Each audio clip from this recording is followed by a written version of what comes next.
Si Amara ay namuhay bilang isang tahimik na asawa. Itinago ang tunay na pagkatao bilang tagapagmana ng isang makapangyarihang korporasyon para sa simpleng pag-ibig. Ngunit nang ipagkanulo at hamakin siya ni Javier dahil sa pera at impluensya, nagsimula ang malamig na pagbabalik, kasabay ng unti-unting paglalantad sa katotohanan sa pagkamatay ng kanyang kapatid. Hanggang saan ang babayaran ng lalaking minahal niya at handa ba si Amara na ilantad ang lahat para sa hustisya? Ang kaninang matamis na ngiti sa mga labi ni Amara ay unti-unting naglaho, napalitan ng pagtataka nang makita kung sino ang mga bagong dating. Nakatayo sa may pintuan ng kanyang asawang si Javier, ngunit hindi ito nag-iisa. Nasa likod nito ang biyena niyang si Elena na may ekspresyon ng pandidiri sa mukha habang pinasadahan ng tingin ang kanilang maliit na tahanan. At sa tabi ni Javier, nakakapit sa braso nito na parabang pag-aari niya ito, ay si Isabel Garcia. Napalunok si Amara. Ang init ng niluluto niyang kaldereta, ang paboritong ulam ni Javier na 3 taon na niyang laging inihahanda tuwing anibersaryo nila, ay tila biglang nanlamig. Ang nag-iisang kandila sa gitna ng kanilang maliit na mesa ay bahagyang kumislap na parabang nakikiramay sa biglaang paglamig ng paligid. Javier, anong ginagawa niya rito? Tanong ni Amara, ang boses ay bahagyang nanginginig. Sinubukan niyang ngumiti, isang pilit na pagtatangka upang isalba ang gabing pinaghandaan niya. Ma, buti po nakarating kayo. Hindi sumagot si Elena. Sa halip, lumakad ito papasok at tiningnan ang mesa na inihanda ni Amara na para bang dumi itong tinitingnan. Ang mga mata nito ay huminto sa isang maliit na kahon na nakabalot sa simpleng pambalot, ang regalo ni Amara para kay Javier. 3 taon, biglang nagsalita si Javier. Ang boses ay malamig at walang anumang emosyon. 3 taon na kitang tiniis, Amara. Gumuho ang mundo ni Amara sa mga salitang yon. Ang bawat salita ay parang isang matulis na punyal na direktang tumusok sa kanyang puso. Anong ibig mong sabihin? Lumapit si Isabel. Isang mapang-asar na ngiti ang gumuhit sa kanyang mga labi. Hindi mo pa ba naiintindihan, Amara? Tapos na ang pagpapanggap. Hindi ka nababagay para kay Javier. Ngunit ang atensyon ni Amara ay na kay Javier pa rin, naghahanap ng kahit anong bahid ng pagmamahal na minsan niyang nakita sa mga matang yon. Ngunit wala. Pader na blangko ang sumalubong sa kanya. Kinuha ni Elena ang maliit na regalo sa ibabaw ng mesa. Hindi man lang niya ito binuksan. Walang pakundangang itinapon niya ito sa basurahan na nasa gilid ng kusina. Isang murang relo para sa anak ko. Ito ang kaya mong ibigay pagkatapos ng lahat ng sakripisyo niya para sa'yo. Hindi po sa presyo yan, ma. Nagsimulang mga twiran si Amara. Nangingilid na ang mga luha. Pinag-ipunan ko po yan. Tumigil ka, sigaw ni Javier. At sa pagkakataong yon, narinig ni Amara ang galit na matagal na nitong kinikimkim. Hindi mo ba nakikita? Sawang-sawa na ako sa pamumuhay na ito. Sawang-sawa na ako sa pagiging mahirap. Sawang-sawa na ako sa'yo. Kinuha ni Javier ang isang folder mula sa kamay ni Isabel at ibinato ito sa mesa. Kumalat ang mga papel. Sa ibabaw ng lahat, nakasulat sa malalaking titik ang mga salitang gumimbal sa buong pagkatao ni Amara. Divorce papers. Pirmahan mo yan, utos ni Javier. Pinakasalan kita dahil akala ko may maaasahan ako sa'yo na kaya mong umasenso. Pero 3 taon na, Amara. Isa ka pa ring hamak na empleyado. Isa kang kahihiyan. Si Isabel, maibibigay niya sa akin ang buhay na nararapat para sa akin. Hindi na napigilan ni Amara ang pag-agos ng kanyang mga luha.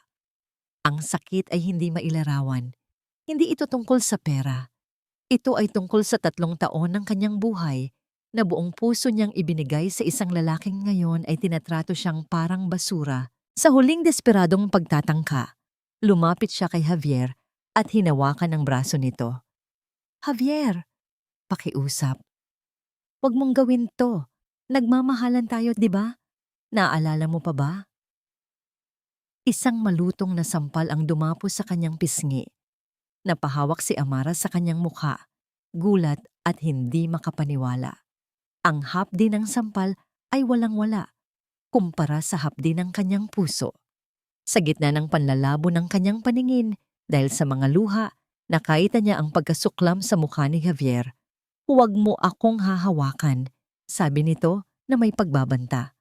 "Tapos na tayo." Nabuwal si Amara sa sahig. Ang kanyang lakas ay tuluyan nang nawala. Ang tanging naririnig niya ay ang halakhak ni Isabel at ang malamig na boses ng kanyang biyenan. Tumingala siya. Basang-basa ang mukha sa luha. Handa nang tanggapin ang kanyang pagkatalo. Ngunit sa sandaling iyon, malakas na bumukas ang pinto. Isang boses, kalmado ngunit puno ng awtoridad na hindi maikakaila. Ang pumuno sa kabuuan ng silid. Pinatahimik ang lahat. Walang sino man ang may karapatang saktan ng anak ko. Napalingon ang lahat sa pintuan. Si Javier, si Elena, at si Isabel ay natigilan.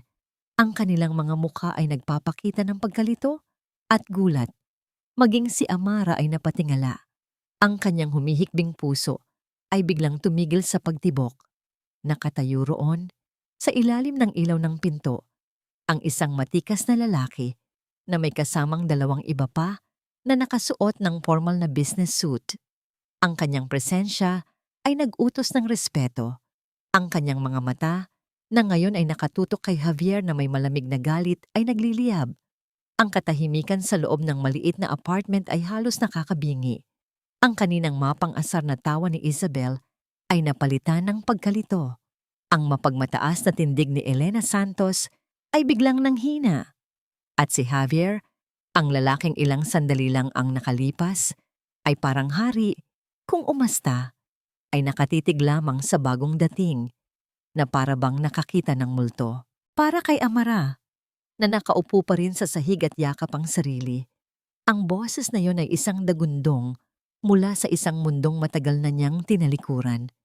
Isang mundong puno ng kapangyarihan, yaman, at respeto. "Papa?" Ang halos pabulong niyang sabi. Dahan-dahang lumakad papasok si Don Alejandro Reyes. Hindi niya pinansin ang 3 taong nakatayo na parang mga estatwa. Ang kanyang mga mata, na puno ng sakit at pag-aalala, ay nakatuon lamang sa kanyang bugtong na anak. Lumuhod siya sa tabi ni Amara. Hinawi ang buhok na tumatakip sa namumulang pisngi nito at marahang nagsalita. "Anak, nandito na si Papa." Ang mga salitang yon, na puno ng pagmamahal na matagal na niyang hindi narinig, ang tuluyang bumasag sa natitirang pagtitimpi ni Amara. Humagulgol siya at yumakap ng mahigpit sa kanyang ama. Sa mga bisig na yon, naramdaman niya ang seguridad na matagal nang ipinagkait sa kanya. Dahan-dahang tinulungan ni Don Alejandro na makatayo ang kanyang anak habang marahan niyang pinupunasan ang mga luha ni Amara.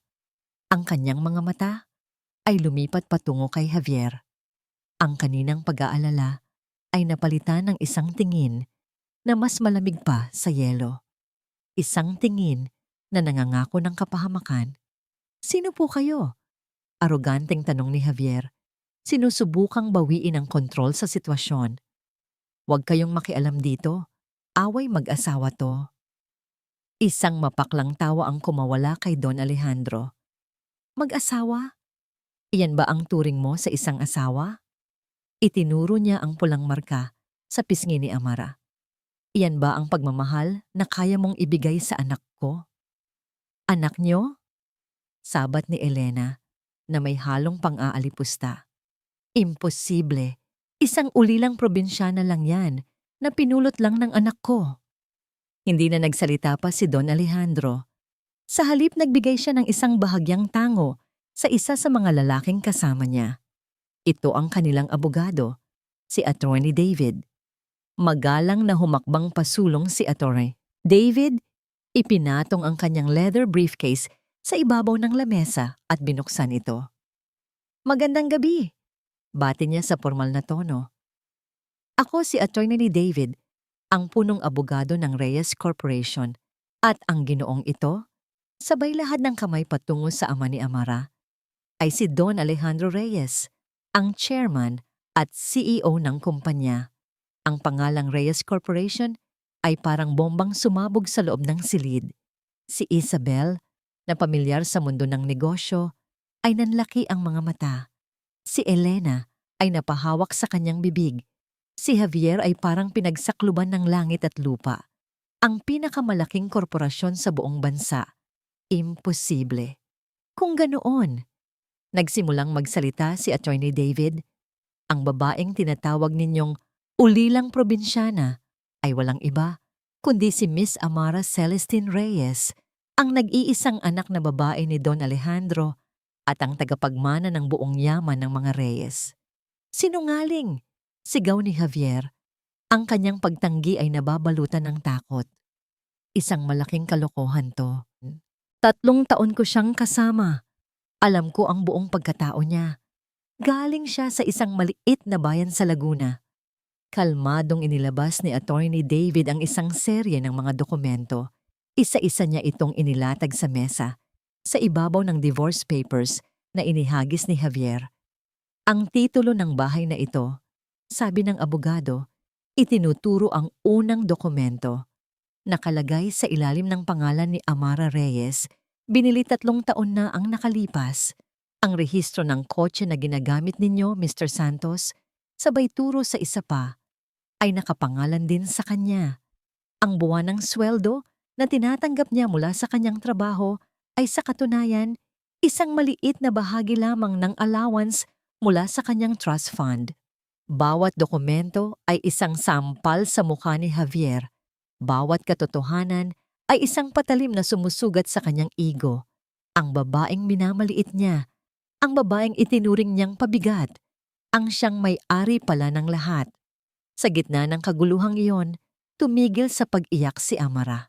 Dahan-dahan niyang itinaas ang kanyang ulo. Pinunasan niya ang huling bakas ng luha sa kanyang mga mata. At sa unang pagkakataon, sa gabing iyon, tiningnan niya si Javier. Ngunit ang mga matang tumingin dito ay hindi na ang mga matang puno ng pag-ibig at pagsusumamo. Ang mga yon ay mata ng isang estranghero, malamig, walang emosyon, puno ng isang realisasyon na masakit ngunit nagpapalaya. Ang lalaking pinakasalan niya ay hindi kailanman umiral. Isa lamang itong ilusyon. Ang pagbabagong yon sa mga mata ni Amara ang mas lalong nagpataranta kay Javier. Amara, mahal, sabihin mo sa kanila, hindi totoo to, di ba? Isa lang tong masamang biro. Pagmamakaawa niya. Muling nagsalita si Don Alejandro. Ang kanyang boses ay isang hatol. Attorney David, simula sa oras na ito, i-freeze ang lahat ng assets ng Santos Construction. Lahat ng proyekto na nasa ilalim ng kontrata sa Reyes Corporation ay kansilado na. Ngayon din. Hindi! Hindi niyo pwedeng gawin yan. Desperadong sigaw ni Javier habang si Elena ay napaupo sa isang silya. Sapo ang kanyang dibdib. Pinaghirapan ko yon. Pinaghirapan. Tanong ni Don Alejandro, isang ngangisi ng pang-iinsulto ang gumuhit sa kanyang labi. Ang lahat ng proyektong nakuha mo ay dahil sa utos ko. Inilagay kita dyan dahil sa hiling ng anak ko. At sa isang salita ko lang din, babawiin ko ang lahat. Ang mga security personnel ng gusali na tinawag na pala ng mga kasama ni Don Alejandro ay pumasok na sa silid. Palabasin ang mga basurang ito sa pamamahay ng anak ko, utos ng Don.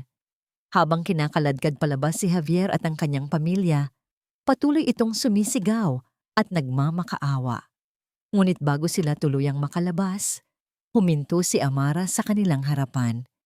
Tumingin siya diretso sa mga mata ni Javier, ang mga matang minsan niyang minahal, na ngayon ay puno ng galit at takot. Isang malamig at matatag na boses ang lumabas mula sa kanyang mga labi. Mga salitang tatatak sa isipan ni Javier habang buhay. Hindi pa tayo tapos, Javier. Ngayon pa lang tayo magsisimula. Ang biyahe pabalik sa mansyon ng mga Reyes sa Forbes Park ay tahimik. Nakatingin lamang si Amara sa mga ilaw ng syudad na kanilang nadadaanan. Ngunit ang isip niya ay blanko. Ang bawat gusali, bawat sasakyan, bawat taong naglalakad ay tila mga anino lamang sa isang mundong hindi na niya kilala. O marahil, ito ang mundo na pilit niyang kinalimutan sa loob ng 3 taon. Pagpasok ng kanilang sasakyan sa malaking gate ng mansyon, bumalik ang lahat ng alaala. Ang halimuyak ng mga bulaklak ng dama de noche sa hardin, ang mga matatandang puno ng akasya na nagsilbing saksi sa kanyang kabataan. Sinalubong sila ng mga kasambahay, ang kanilang mga mukha ay nagpapakita ng pinaghalong gulat at saya sa kanyang biglaang pagbabalik. Mama Mara, nagbalik na po kayo. Bati ni Manang Fe, ang kanilang mayordoma, na halos nagpalaki na sa kanya. Isang pilit na ngiti lamang ang naisukli ni Amara. Sa bawat hakbang niya papasok sa malawak na foyer, sa ilalim ng naglalakihang chandelier at sa ibabaw ng makintab na marmol na sahig, pakiramdam niya ay isa siyang dayuhan sa sarili niyang tahanan. Ang lahat ay pamilyar, ngunit siya ay nagbago na. Magpahinga ka na, anak, marahang sabi ni Don Alejandro. Ang mga mata ay puno ng pag-aalala. Marami tayong dapat pag-usapan bukas. Tumango lamang si Amara at umakyat sa kanyang silid, isang lugar na hindi niya natulugan sa loob ng 3 taon. Nananatili itong malinis na para bang naghihintay lamang sa kanyang pagbabalik. Ngunit nang humarap siya sa malaking salamin sa tabi ng kanyang walk-in closet, isang estranghero ang tumitig pabalik sa kanya. Ang babae sa salamin ay may mga matang namumugto sa kaiiyak. Mayroon itong pulang marka sa pisngi, isang paalala ng sampal na gumising sa kanya mula sa isang mahabang panaginip. Ang kanyang damit ay simple, ang uri ng damit na sinusuot niya upang magustuhan ni Javier. Ang buong imahe niya ay sumisigaw ng kahinaan at kabiguan. Hindi niya namalayan ng oras. Nakatitig lamang siya sa kanyang refleksyon habang ang mga alaala ng 3 taon, ang mga masasayang sandali na ngayon ay alam niyang pawang kasinungalingan. Ang mga sakripisyo, ang pagtitiis, ay paulit-ulit na naglalaro sa kanyang isipan. Hindi siya nakatulog. Sa halip na matulog, pinatay niya ang Amara na minsan niyang minahal. Kinaumagahan bago pa man sumikat ang araw, isang ibang Amara ang lumabas mula sa kanyang silid. Naligo siya na para bang hinuhugasan niya ang lahat ng bakas ni Javier Santos sa kanyang pagkatao. Itinapon niya sa isang basurahan ang lahat ng mumurahing damit na binili niya para sa kanilang simpleng pamumuhay. Mula sa kanyang walk-in closet, pinili niya ang isang itim na power suit, matalas ang hiwa at perpekto ang pagkakatahi. Ang kanyang buhok ay maayos na nakatali. Ang kanyang mukha ay may magaang kolorete. Sapat lamang upang itago ang anumang bakas ng kahinaan. Ang tanging natira sa dating Amara ay ang apoy sa kanyang mga mata. Naabutan niya ang kanyang ama sa dining hall. Nagkakape habang nagbabasa ng dyaryo. Nang mag-angat ito ng tingin, natigilan ito. Nakita niya ang pagbabago sa kanyang anak. Ito na ang dugong Reyes na matagal niyang hinintay na muling lumabas. Anak, Papa, sabi ni Amara sa isang boses na matatag at walang bahid ng pag-aalinlangan. Gusto kong ako ang humawak nito, lahat ng ito. Sigurado ka ba? Pwede ko namang, hindi pa. Kasalanan ko kung bakit nangyari to. Dahil hinayaan kong maging mahina ako. Ako ang magtatapos nito. Isang tango ng paghanga at pag-unawa ang ibinigay ni Don Alejandro. Kung ganoon, sa'yo ang kapangyarihan. Simula ngayon, ikaw ang bagong Executive Vice President ng Reyes Corporation. Lahat ng desisyon mo ay batas. Ilang oras lamang ang lumipas. Sa pinakamataas na palapag ng Reyes Towers sa Bonifacio Global City, isang emergency board meeting ang ipinatawag. Ang mga miyembro ng board, mga makapangyarihang lalaki at babae sa mundo ng negosyo, ay nagbubulungan. Hindi nila alam ang dahilan ng biglaang pulong. Eksaktong 9:00, bumukas ang pinto ng boardroom. Pumasok si Don Alejandro at sa likod niya, ang isang babaeng matagal na nilang hindi nakikita. Ang pagpasok ni Amara Reyes ay nagpatigil sa lahat ng bulungan. Ang kanyang presensya ay mabigat. Ang kanyang bawat hakbang ay may bigat ng awtoridad.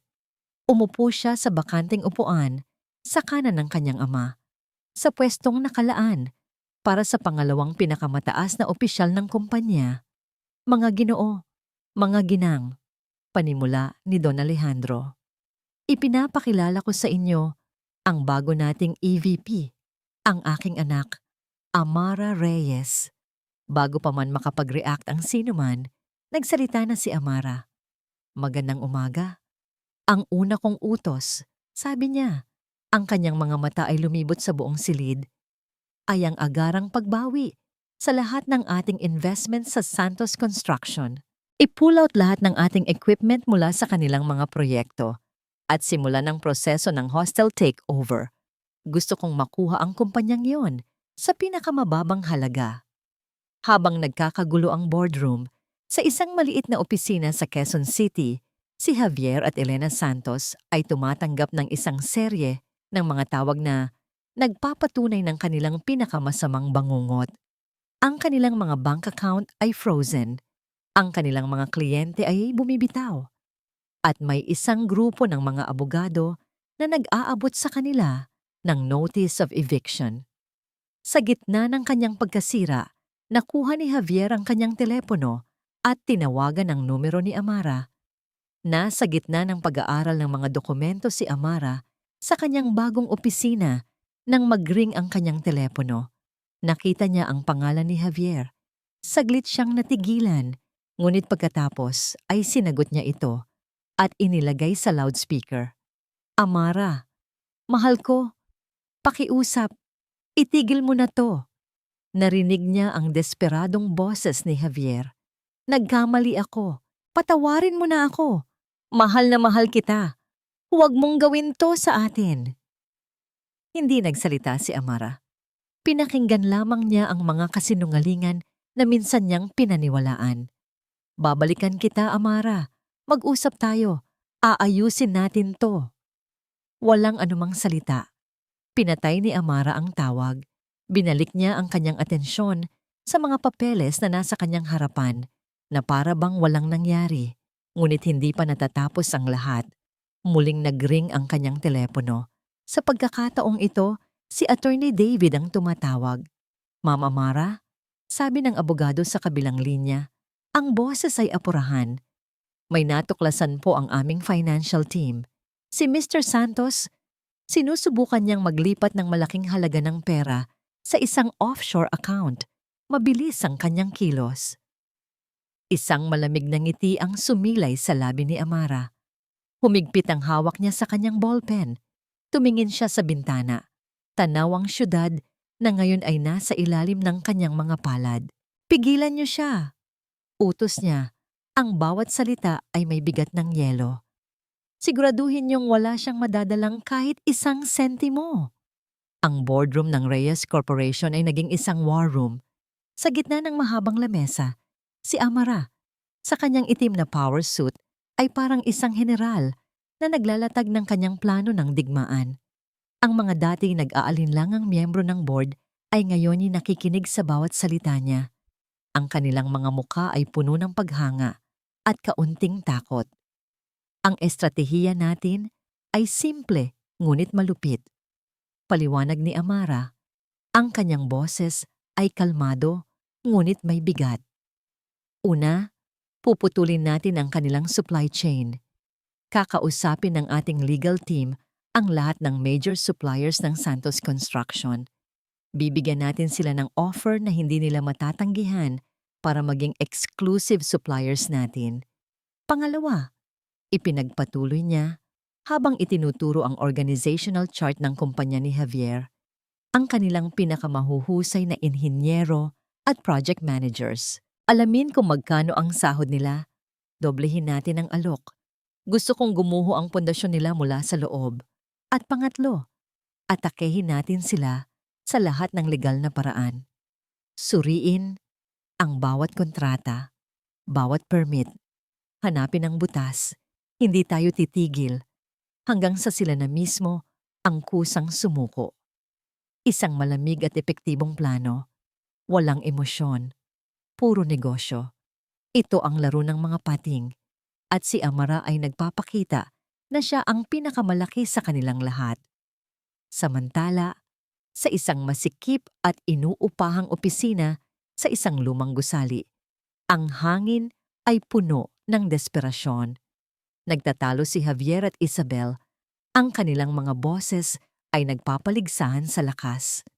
"Kasalanan mo to?" Sigaw ni Javier, sabay hagis ng isang folder sa sahig. "Kung hindi ka nagmadali, kung hinayaan mo akong gawin ang mga bagay sa paraan ko, hindi sana tayo nasa ganitong sitwasyon." "Ako pa talaga ang sinisisi mo," ganti ni Isabel. Ang kanyang magandang mukha ay napipilipit sa galit. Sino ba ang nagtiwala sa isang babaeng 3 taon mong kasama pero hindi mo man lang inalam ang tunay na pagkatao? Ang tanga mo, Javier, at nadamay pa ako sa katangahan mo. "May paraan pa," sabi ni Javier. Sinusubukang kumalma. "Kailangan nating makahanap ng bagong investor. May kilala ako, si Mr. Tan. Matagal na siyang kalaban ng mga Reyes sa real estate. The enemy of my enemy is my friend. Gagamitin natin ang galit niya sa mga Reyes para tulungan tayo." Sa kanyang opisina, habang pinapanood ang pagbagsak ng stocks ng Santos Construction sa real-time monitor, biglang naalala ni Amara ang isang aral mula sa kanyang ama. Flashback. 10 taon na ang nakalipas. Nasa loob sila ng malaking library ng mansyon, naglalaro ng chess. "Tandaan mo, Amara," sabi ng isang mas batang Don Alejandro habang ginagalaw ang kanyang reyna. "Ang mundo ng negosyo ay parang isang malaking chessboard. Bawat galaw ay may kahulugan. Bawat pyesa ay may halaga. Hindi mo dapat hayaang diktahan ng puso mo ang iyong isip. Dahil sa larong ito, kapag nagpadala ka sa emosyon, talo ka. Hindi ito personal, anak. Ito ay chess. Checkmate." Ngumiti si Amara sa alaala. Ngayon niya naiintindihan ang tunay na kahulugan ng mga salitang iyon. Ang kanyang personal na sakit ay ang panggatong, ngunit ang kanyang isip, ang isip na hinasa ng kanyang ama, ang siyang sandata. Nakatanggap siya ng impormasyon mula sa kanyang tapat na assistant. Si Javier Santos ay may nakaschedule na meeting kasama si Mr. Tan sa isang mamahaling restaurant. Mukhang naghahanap ito ng bagong kakampi. Sa nasabing restaurant, puspusan si Javier sa kanyang presentasyon. Inilatag niya ang lahat ng kanyang mga plano. Pinalabas na ang Santos Construction ay isang biktima ng mapaniilil na kapangyarihan ng mga Reyes. Tila interesado si Mr. Tan. Ito na ang kanyang pag-asa. "Interesting," sabi ni Mr. Tan habang hinihimas ang kanyang baba. "So, kailangan mo ng capital infusion para labanan sila?" "Exactly, Mr. Tan. With your help, we can—" Hindi na natapos ni Javier ang kanyang sasabihin. Isang pamilyar na boses ang pumutol sa kanya. "Sa tingin ko, Mr. Tan, mas magandang malaman niyo muna kung saan ninyo ipapasok ang inyong pera." Lumingon sila at nakita si Amara. Eleganteng nakatayo sa tabi ng kanilang mesa. Walang imbitasyon, kumuha siya ng isang upuan at naupo. "Amara, anong ginagawa mo dito?" Nanggagalaiting tanong ni Javier. Hindi siya pinansin ni Amara. Ang kanyang atensyon ay na kay Mr. Tan. Inilapag niya ang isang tablet sa mesa at ipinakita ang screen dito. Ito ang kasalukuyang financial statement ng Santos Construction. Ang kanilang mga account, frozen. Ang kanilang mga kontrata sa amin, kanselado. Ang kanilang mga top engineer, nag-resign na kaninang umaga at lumipat sa amin. Sa madaling salita, Mr. Tan, ang kumpanyang ito ay bangkarote na. Ang perang ipapasok ninyo ay mapupunta lang sa pagbabayad ng kanilang mga utang. Namutla si Javier. Tiningnan ni Mr. Tan ang data. Pagkatapos ay tumingin kay Javier na may halong awa at inis. Tumayo si Mr. Tan, inayos ang kanyang damit at bumaling kay Amara. Maraming salamat sa impormasyon, Miss Reyes. You saved me from a very bad investment. Pagkatapos ay umalis ito nang hindi man lang muling tinitingnan si Javier. Naiwang mag-isa ang dalawa. Si Javier, nanginginig sa galit at kahihiyan. Si Amara, kalmado pa rin. Bakit mo ginagawa to? Tanong ni Javier. Ang boses ay puno ng pait. Dahil ba sa pera? Dahil sa pride? Hindi, Javier. Sagot ni Amara, habang tumatayo na rin. Ginagawa ko ito dahil sa 3 taon ng buhay ko na sinayang mo at hindi pa ako tapos. Iniwan niyang tulala si Javier sa gitna ng restaurant. Pag-uwi niya sa mansyon ng gabing iyon, dala ang pakiramdam ng isang mapait na tagumpay na isipan niyang ayusin ang ilang mga gamit sa lumang pag-aaral ng kanyang ama. Sa isang sulok, may nakita siyang isang kahon na may markang Miguel, ang pangalan ng kanyang yumaong kapatid. Dahan-dahan niya itong binuksan. Naroon ang mga larawan, mga lumang report card, mga tropeo. Sa ilalim ng lahat may isang makapal na folder. Kinuha niya ito. Nakasulat sa labas, Police Report, Vehicular Accident. Binuklat niya ang mga pahina, binabasa ang mga technical na detalye ng aksidenteng kumitil sa buhay ng kanyang kuya 5 taon na ang nakalipas. Ang konklusyon ng investigasyon, mechanical failure. Isang aksidente. Ngunit habang papalapit siya sa dulo ng report, may isang pahina na kumuha ng kanyang atensyon. Isang listahan ng mga pangalan, mga taong nasa malapit sa pinangyarihan na kinuhanan ng paunang testimonya. Karamihan ay mga pangalang hindi niya kilala, mga residente, mga nagdaraan. Ngunit sa pinakailalim ng listahan, isinulat sa kupas na tinta, may isang pangalan na nagpatigil sa pagtibok ng kanyang puso at nagpadaloy ng yelo sa kanyang mga ugat. Isang pangalang napakapamilyar, Javier Santos. Ang katahimikan sa loob ng library ay nabasag ng malakas na pagbagsak ng folder sa sahig. Nanginginig ang mga kamay ni Amara habang nakatitig siya sa pangalang nakasulat sa police report, Javier Santos. 2 salita na bumuo at sumira sa kanyang mundo. Imposible, hindi maaari, isang malaking koinsidensya lamang. Paulit-ulit niyang sinasabi ito sa kanyang isip, ngunit ang isang malamig na takot ay nagsimula nang gumapang sa kanyang buong pagkatao. Bakit nandoon si Javier sa lugar kung saan namatay ang kanyang kapatid? Bakit sa loob ng 3 taon nilang pagsasama, hindi niya ito nabanggit kahit minsan? Hindi na siya nakatulog ng gabing iyon. Dala-dala niya ang folder sa kanyang silid. Binabasa ang bawat salita, bawat detalye, paulit-ulit na para bang may isang sikretong nakatago sa pagitan ng mga linya na hindi niya napansin noon. Ngunit wala. Ang report ay malinaw. Aksidente. Case closed. Pero hindi na naniniwala si Amara sa mga aksidente.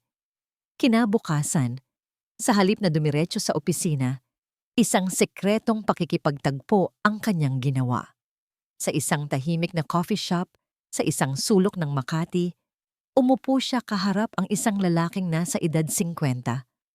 May seryosong mukha at mga matang nakakakita ng higit pa sa ipinapakita. Siya si Mr. Morales, isang retiradong police detective na ngayon ay nagtatrabaho bilang isang private investigator, ang pinakamagaling sa larangan. Salamat sa pagdating, Mr. Morales. Panimula ni Amara, ang kanyang boses ay mahina, ngunit matatag. Walang anuman, Miss Reyes.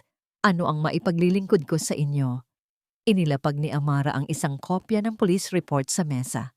5 taon na ang nakalipas. Ang kapatid kong si Miguel ang nasawi sa aksidenteng ito. Ang sabi ng pulisya, mechanical failure daw. Tiningnan ni Mr. Morales ang report. Naalala ko ang kasong ito. Malaking balita noon, ang nag-iisang anak na lalaki ng mga Reyes. Gusto kong buksan mo itong muli. Hindi opisyal, sabi ni Amara.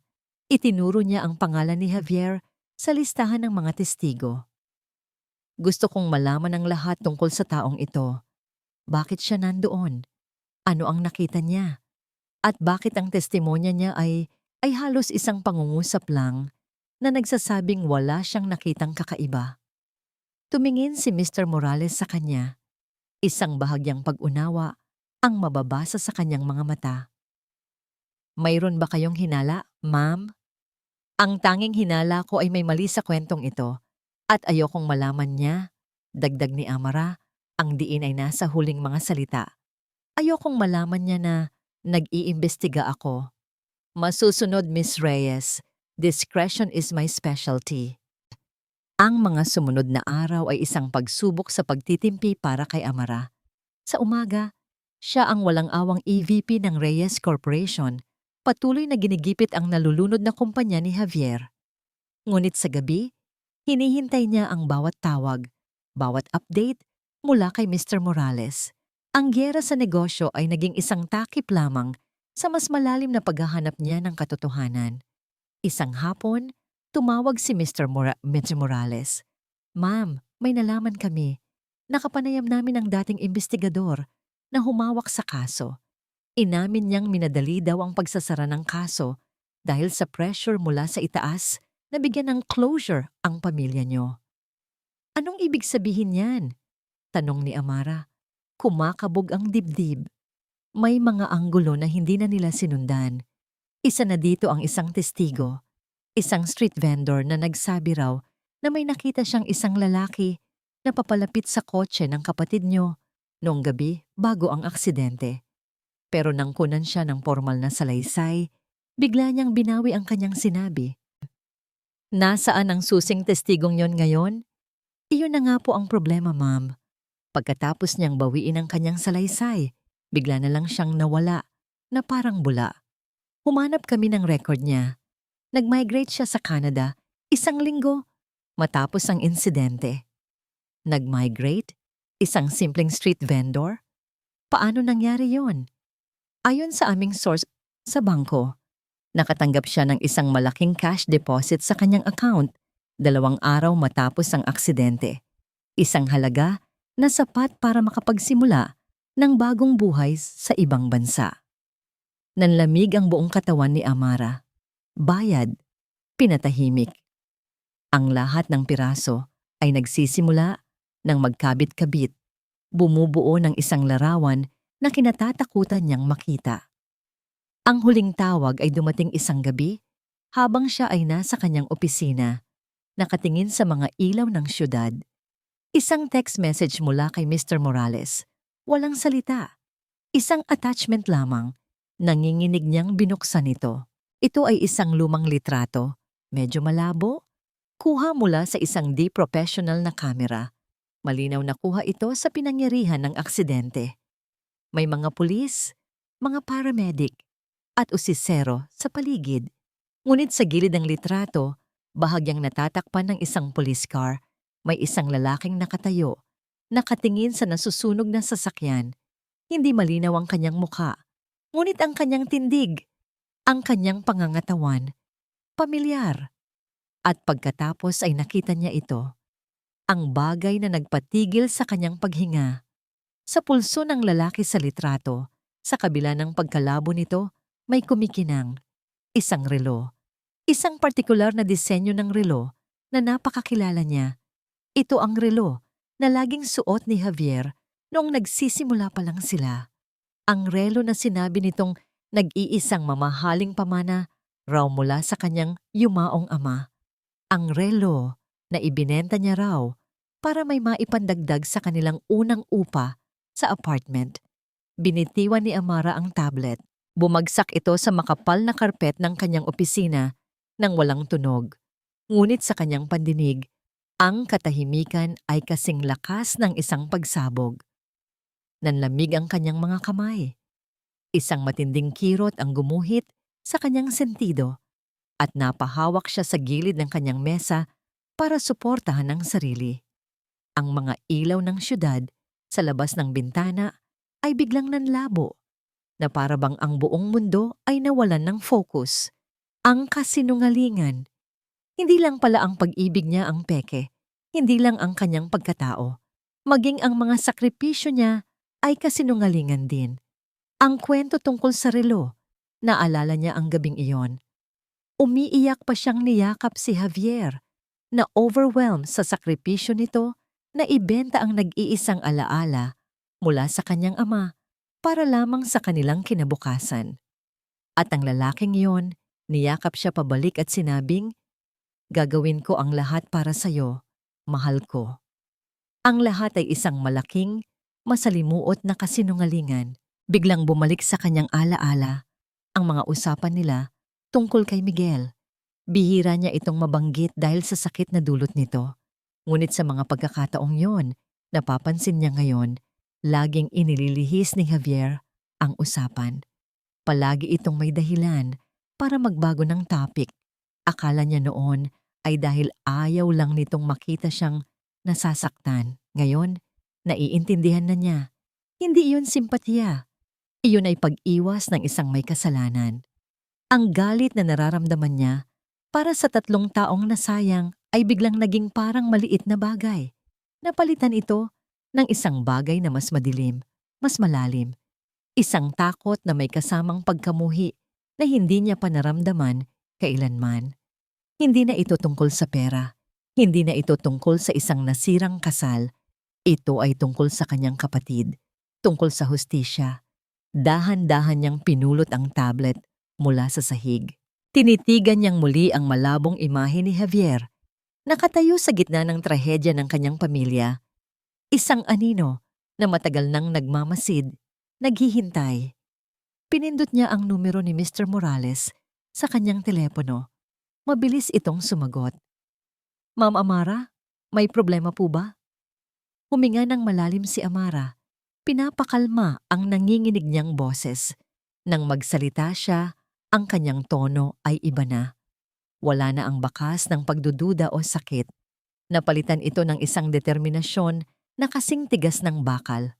"Mr. Morales?" sabi niya, malamig at malinaw. "Baguhin natin ang plano." "Ano po ang ibig niyong sabihin, ma'am?" Tumingin si Amara sa litrato. "Hindi ko na lang gustong malaman ang katotohanan. Gusto kong mahanap mo ang street vendor na yon. Ang testigong binayaran niya para manahimik at umalis ng bansa." "Mahirap po yun, ma'am. 5 taon na. Gawin mo ang lahat." Putol ni Amara. Ang boses ay hindi nag-iiwan ng puwang para sa anumang pagtutol. "Gamitin mo ang lahat ng resources ng kumpanya. Doblehin mo ang iyong team. Triplehin mo kung kinakailangan. Hanapin mo siya, nasaan man siya sa mundo. At dalhin mo siya pabalik dito." Mayroong sandaling katahimikan sa kabilang linya na para bang dinadama ni Mr. Morales ang bigat ng utos. "Masusunod po, Ma'am Amara," sabi nito sa wakas. "Ituring niyo na pong tapos." Ibinaba ni Amara ang telepono. Tumingin siyang muli sa labas ng bintana. Ang digmaan ay nagbago na ng anyo. Ang laro ng mga pating sa boardroom ay laro lamang ng mga bata kumpara dito. Ngayon, ang laro ay tungkol sa buhay at kamatayan. At sisiguraduhin niyang sa pagkakataong ito, si Javier Santos ang tuluyang lulubog. Wasak. Iyon ang tanging salitang kayang ilarawan ang mundong ginagalawan ngayon ni Javier Santos. Ang opisina, na dati simbolo ng kanyang pinaghirapang tagumpay, ay ngayon isang kulungan. Ang mga teleponong dati walang tigil sa pagring para sa mga bagong proyekto, ngayon ay tumutunog lamang para sa mga naniningil ng utang. Ibinagsak niya ang bote ng mamahaling alak sa pader. Kumalat ang basag na salamin sa sahig, kasabay ng pulang likido na dumaloy na parang dugo. Hindi na niya ito kayang inumin. Ang lasa ng tagumpay ay napalitan na ng lasa ng apdo. "Ah!" Sigaw niya. Isang sigaw na puno ng galit, frustrasyon at takot. Sinipa niya ang kanyang mesa. Nagkalat ang mga papel ng mga kanseladong kontrata at mga demand letter. Si Amara. Ang pangalang yon ay isang sumpa.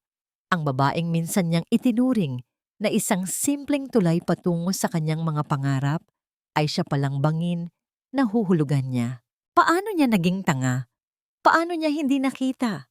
3 taon siyang nagpanggap na isang mapagmahal na asawa, tinitiis ang simpleng pamumuhay habang ang babaeng katabi niya sa pagtulog ay ang reyna na pala ng kahariang gusto niyang makuha. At ngayon, ginagamit nito ang lahat ng kapangyarihan para durugin siya. Biglang bumukas ang pinto. Si Isabel. Ano na namang iskandalo to, Javier? Nagwawala ka na naman? Umalis ka dito. Sigaw niya. Wala kang naitutulong. Talaga?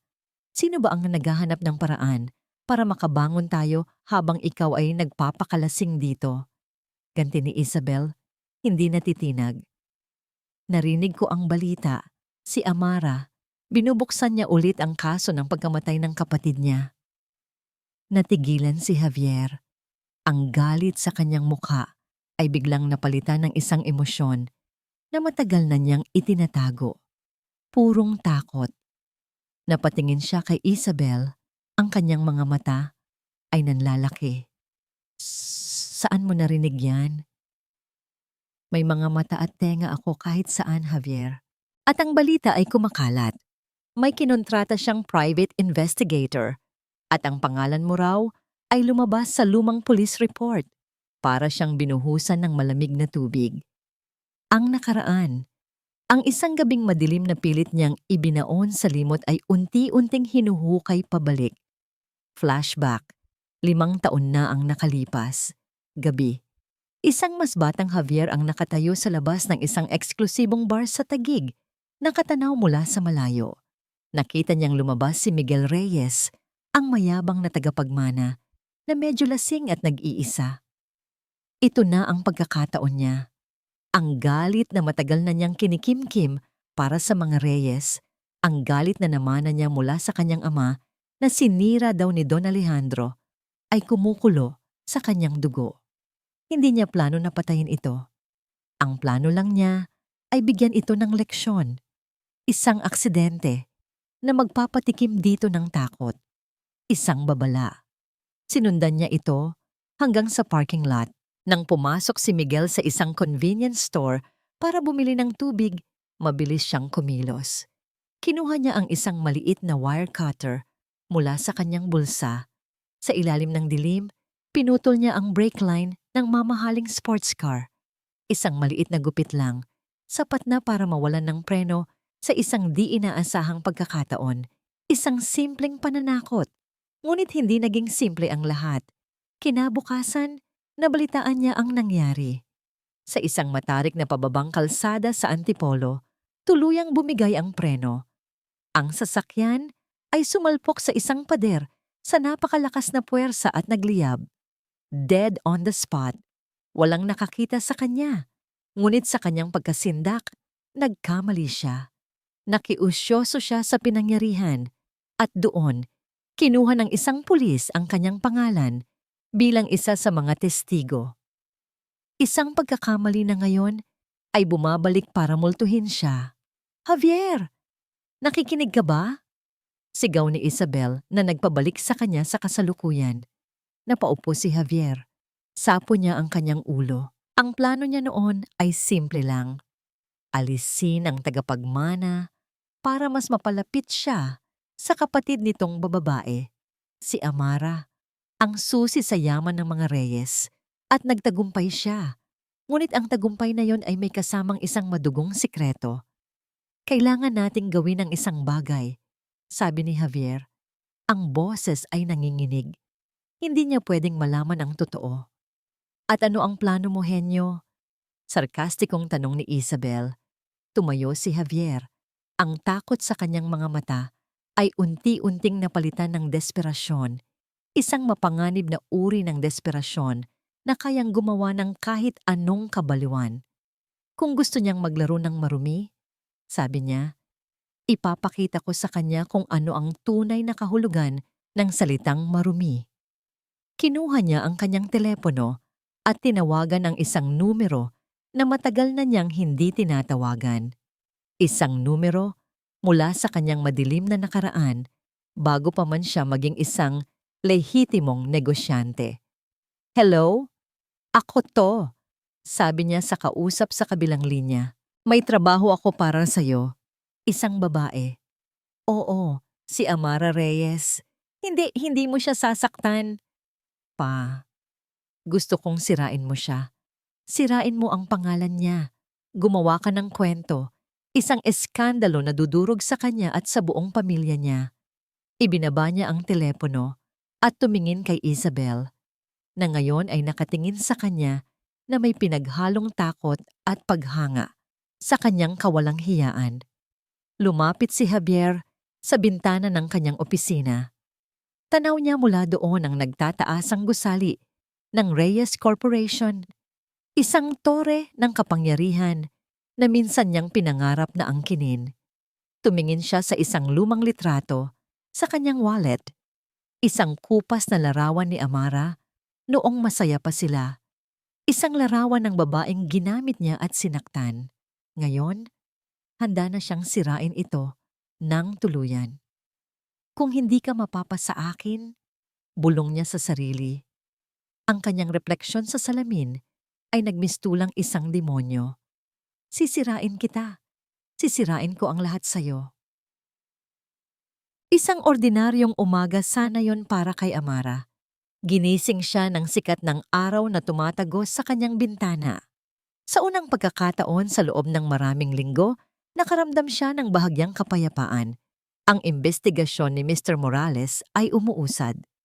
Ang Santos Construction ay ilang hakbang na lang mula sa tuluyang pagbagsak. Ang kontrol ay nasa kanyang mga kamay.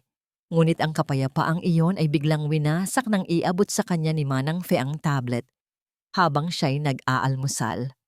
"Mama Mara, sa tingin ko po ay dapat ninyong makita ito." Ang headline mula sa isang sikat na gossip blog ay sumalubong sa kanya, kasama ang isang litrato niya na kuha ng hindi niya alam habang siya ay pumapasok sa gusali ng Reyes Corp. Ang hidden heiress, manloloko o biktima. Ang madilim na sikreto sa likod ng hiwalayang Reyes Santos. Kumunot ang noo ni Amara. Binuksan niya ang artikulo. Ang kanyang mga mata ay mabilis na tumakbo sa bawat salita at sa bawat pangungusap, ang kanyang dugo ay unti-unting umiinit. Ang artikulo na sinulat ng isang anonymous na source na malapit sa pamilyang Santos ay nagpinta ng isang larawan na kabaligtaran ng katotohanan. Siya, si Amara, ang kontrabida.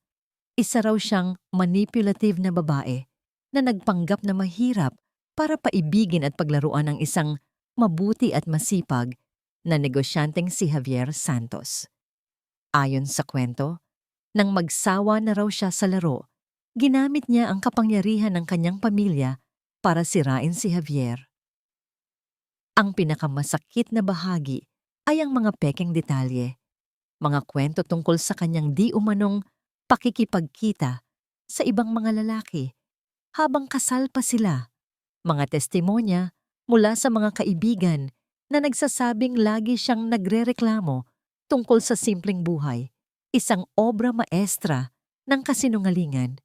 Perpektong binaligtad ang lahat. Walang hiya, bulong ni Amara.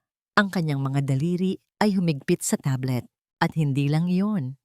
Sa pag-scroll niya pababa, nakita niya ang comment section. Daan-daan, libo-libo na mga komento. Grabe, kawawa naman si Mr. Santos, ginawang laruan. Typical mayaman. Akala nila lahat nabibili nila. Justice for Javier Santos. Isang coordinated attack. Malinaw na binayaran. Ngunit kahit alam niyang hindi totoo, ang bawat salita ay parang lason na tumatagos sa kanyang balat. Pagdating niya sa opisina, ang sitwasyon ay mas malala pa. Naghihintay sa labas ng gusali ang mga reporter. Sinalubong siya ng kanyang PR team, ang kanilang mga mukha ay puno ng stress. "Ma'am Amara, the story is everywhere. It's been picked up by major news outlets. The stock market is reacting. Our shares dropped by 5% at the opening bell," sabi ng head ng PR. "Ilabas niyo ang isang statement. Itanggi ang lahat ng akusasyon. Utos ni Amara. We did, ma'am, but they're painting it as the powerful trying to silence the weak. Nagmumukha tayong bully.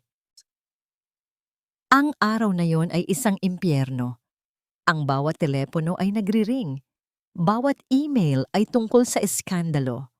Ang board meeting na ipinatawag niya ay naging isang sesyon ng pag-uusig. Amara, this is getting out of hand.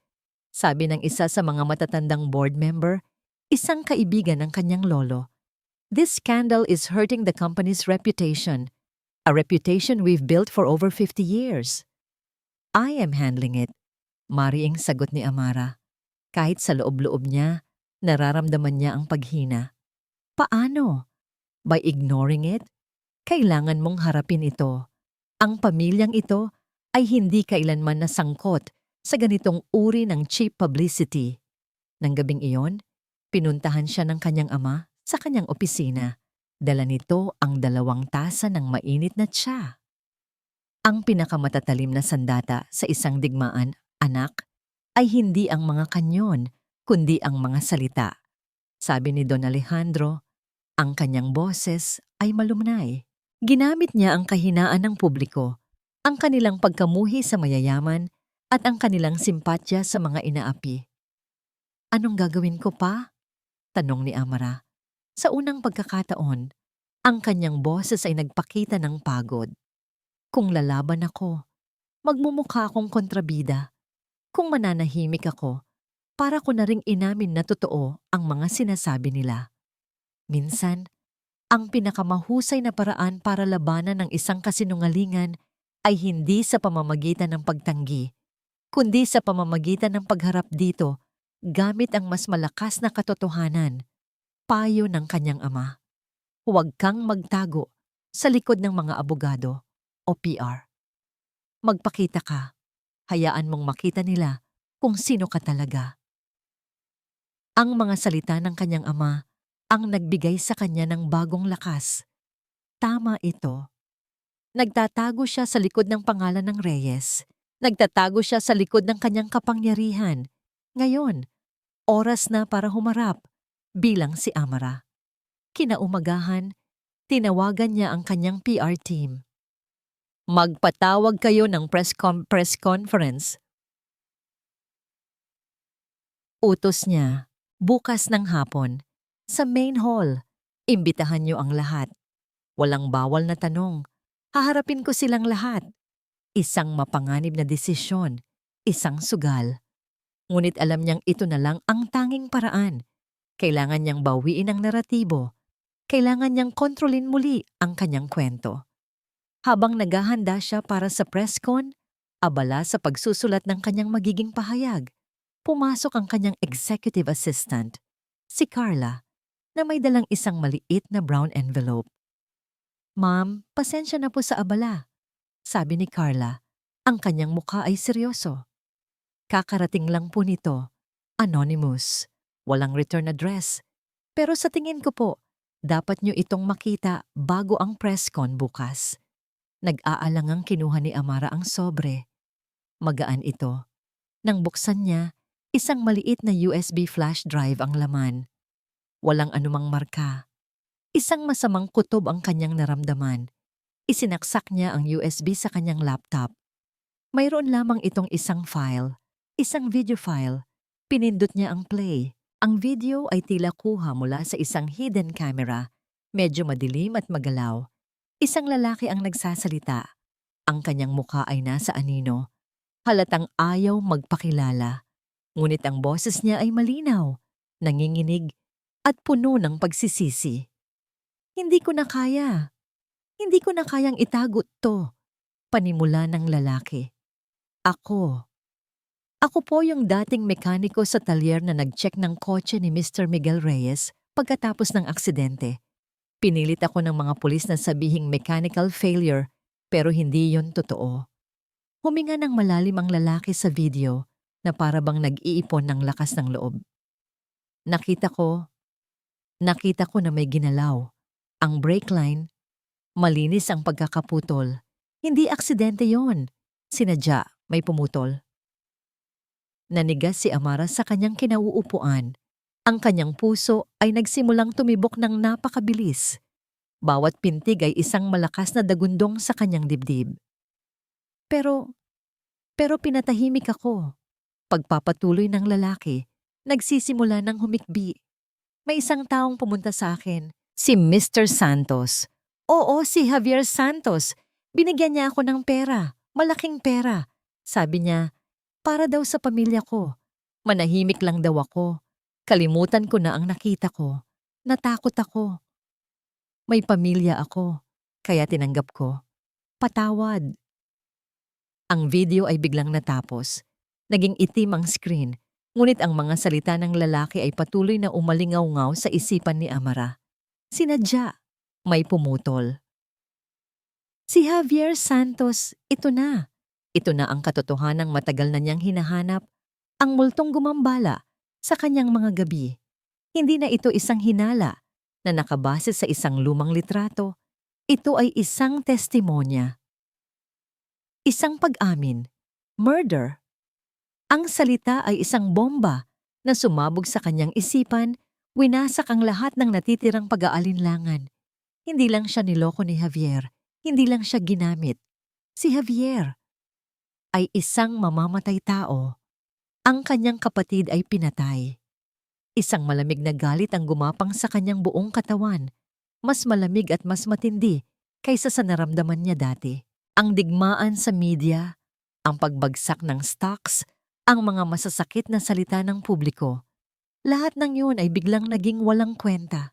Isang laro lamang. Ang tunay na laban ay ngayon palang magsisimula. Tumingin siya sa kanyang desk.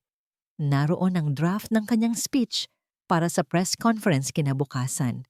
Isang speech na puno ng mga corporate jargon, mga pagtanggi, at mga pahayag na naglalayong protektahan ang imahe ng kumpanya. Kinuha niya ang mga papel. Dahan-dahan, isa-isa, pinunit niya ang mga ito hanggang sa maging maliliit na piraso. Ang mga piraso ay nahulog sa sahig na parang niebe. Tinawagan niya ang head ng kanyang PR team. Cancel the press conference, utos niya. Ang kanyang boses ay kalmado sa isang paraan na nakakatakot. Po? Pero ma'am, handa na po ang lahat. This is our chance to fight back. Sinabi kong i-cancel mo. Pag-uulit ni Amara, walang puwang para sa argumento. May mas mahalaga akong kailangang gawin. Ibinaba niya ang telepono. Kinuha niya ang USB. Isinuksok niya ito sa isang maliit na sobre. Tinawagan niya si Mr. Morales. Nasaan ka? Tanong niya. Nasa biyahe po, ma'am. Papunta sa airport. May lead kami sa kinaroroonan ng street vendor sa Toronto. Good, magkita tayo. May ibibigay ako sa'yo. Ito na ang ebidensyang kailangan natin para mapabalik siya dito at magsalita. At may isa pa akong ipapagawa. Sabi ni Amara, ang kanyang mga mata ay nakatutok sa bintana, sa tore ng kapangyarihan ni Javier na malapit ng gumuho. Hanapin mo ang mekaniko sa video na to. Siguraduhin mong ligtas siya. Doblehin ang security niya kung kinakailangan. Siya ang magiging alas natin. Habang papalubog ang araw, isang plano ang nabubuo sa isipan ni Amara. Hindi ito plano ng isang negosyante na naglalayong manalo sa isang corporate war. Ito ay plano ng isang kapatid na naghahanap ng hustisya. At hindi siya titigil hanggat hindi niya nakikita si Javier Santos na nagbabayad sa lahat ng kanyang mga kasalanan sa likod ng rehas. Ang hangin sa loob ng basement parking ng Reyes Tower ay malamig at amoy semento. Dito, sa ilalim ng nagtataasang gusali na simbolo ng kanyang kapangyarihan, pinili ni Amara na makipagkita kay Mr. Morales, malayo sa mga matang mapanghusga, malayo sa mga posibleng espiya. Dumating ang itim na sasakyan ni Mr. Morales at pumarada sa tabi ng kotse ni Amara. Bumaba ang imbestigador. Ang kanyang mukha ay seryoso gaya ng dati. Ma'am Amara, bati nito. Walang paligoy-ligoy, iniabot ni Amara ang isang maliit na sobre. Nandyan sa loob ang isang USB, isang video ng testimonya ng mekaniko na sumuri sa kotse ni Kuya. Si Javier ang nagbayad sa kanya para manahimik. Kinuha ni Mr. Morales ang sobre, ang kanyang mga mata ay bahagyang nanlaki sa narinig. Ito na po iyon. Oo, sagot ni Amara. Ang kanyang boses ay matigas na parang bato. Pero hindi sapat ang video na ito. Madali itong madismiss sa korte bilang hearsay kung hindi natin mahahanap ang orihinal na source. Ang kailangan natin ay ang mismong mekaniko. Nagpatuloy siya. Ang kanyang plano ay malinaw na sa kanyang isipan. Ang una mong trabaho, hanapin mo ang lalaking iyan, itago mo siya sa isang safe house. Bigyan mo siya ng proteksyon, 24/7. Hindi siya pwedeng mawala. Hindi siya pwedeng masaktan. Masusunod po, sabi ni Mr. Morales. Pangalawa, sabi ni Amara, gamitin mo ang kopya ng video. Ipakita mo yan sa team mo sa Toronto. Ito na ang alas natin para makumbinsi ang street vendor na magsalita. Kapag nalaman niyang hindi na siya nag-iisa, baka sakaling lumakas ang loob niya. Tumango si Mr. Morales, puno ng paghanga sa talas ng isip ng babaeng nasa kanyang harapan. Isang napakagandang plano, ma'am. Hindi ito laro, Mr. Morales, sagot ni Amara, ang kanyang mga mata ay malamig. Ito ay paghahanap ng hustisya at hindi ako papayag na matalo. Sa mga sumunod na araw, ang mansyon ng mga Reyes ay naging isang high-tech na command center. Ang digmaan sa media ay pansamantalang isinantabi. Ang focus ni Amara ay iisa lamang, ang paghahanap sa dalawang susing testigo. Sa isang secure na kwarto, napapaligiran siya ng mga screen, mapa, at mga eksperto sa iba't ibang larangan.